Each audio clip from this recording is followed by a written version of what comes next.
بە هۆی نزیکبوونەوە لە جەژنی ڕەمەزانی پیرۆز جم و جوڵی کڕین و فرۆشتن لە بازاردا زیاتر بووە. لیژنە هاوبەشەکانی قایمقامەتی سلێمانیش دەڵێن بۆ چاودێریکردنی نرخ لە بازاردا لیژنەکانیان زیاتر کردووە و بازار و کۆگاکان بەسەر دەکەنەوە. هەر فرۆشیار و بازرگانێکیش بەهۆی هاتنی جەژنەوە نرخ بەرز بکاتەوە سزا دەدرێت.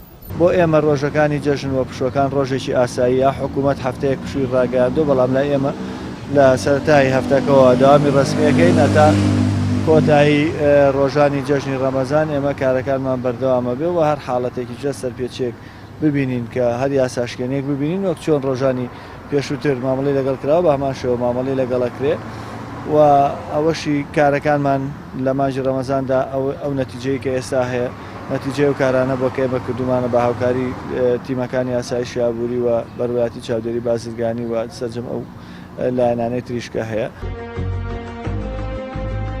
هێزەکانی پۆلیسی سلێمانیش ئامادەکاریان کردووە و بۆ شوێنە گشتیەکانیش لە ڕۆژانی جەژن جم و جوڵیان زیاتر دەبێت. هێزە گەڕۆکەکانیش لە ڕێگەی دانانی بازگەی کاتیەوە بە دوای چەکی بێمۆڵەتدا دەگەڕێن و ئەو کەسانەی سەرپێچی یاسایی دەکەن دەستگیر دەکرێن. هێزەکانی پۆلیسی سلێمانی دەستەکەن بە هەڵمەتەکانیان دیارە هێزی تایبەتی بارەگەمانێ لە ئێستەوە ئاگاداری هاوڵاتیانەکەن کە خۆیان بە دوور بگرن لە هەڵگرتنی چەکی بێمۆڵەت. تەقەمەنی دیارە ئەو دوکانانەی تەقەمەنی فرۆشن و بیان بە هاوڵاتیان ئەوانی ژجاعەتی یاساییان لەگەڵ ئاکرێ. ماتۆرسکیلەکان دیارە بە ئاگادار بنەوانەی ژمارەیان نەبێ و تیژڕەوی بکەن دەزیرەکرێن. دانانی بازگە لە شەوا دیارێن بە بازگەدانین لە شەوانە بۆ چەکی بێ مۆڵەت و هەندێک حاڵەتی فەرمانی گرتن و ئەو ئۆتۆمبیلانەی کە بێبنەمان. هێزەکانی ژێمە بەرنامەمانەیە لە یەکەم ڕۆژی جەژنەوە دیارە لە مەزارگاکان و دەستپێکا کە خەڵک بۆ سەردانی ئازیزەکانیان چن بۆ سەردانیکردن لێەوە دەستپێکا دوایش بۆ شوێنە گشتیەکان و شوێنانی کە خەڵک لێکەوە بێتەوە.